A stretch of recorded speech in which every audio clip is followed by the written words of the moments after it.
আসসালামু আলাইকুম, কেরম আছেন আপনারা? আবারও একটা ভিডিও নিয়ে আসলাম। তো তেল দিয়ে দিলাম, পেঁয়াজ দিয়ে দিলাম, নাইরা দিলাম, তার বাদে পানি দিয়ে দিচ্ছি, হলুদ মরিচ দিয়ে দিচ্ছি, নেড়ে দিব। তো আশা করি বন্ধুরা ভিডিওটা ভালো লাগবে। ভিডিওটা সিম আলু দিয়ে ইলিশ মাছ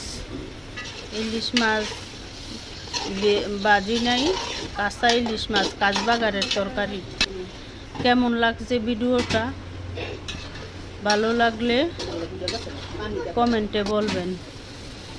তো মনে করেন আমাদের 2500-এ এভাবে রান্না করে কাঁচবাগার দিয়া, তার বাদে মাছ, কাঁচা মাছ দিয়ে দেয় ইলিশ মাছের তরকারি।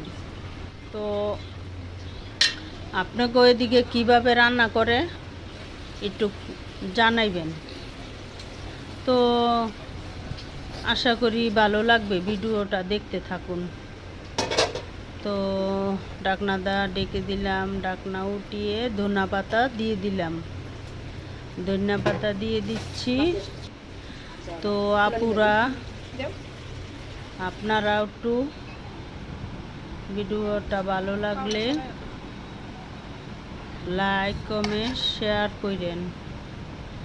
তো আমার এই আশাবাদী আমি আপনাদের কাছে। তো আসসালামু আলাইকুম।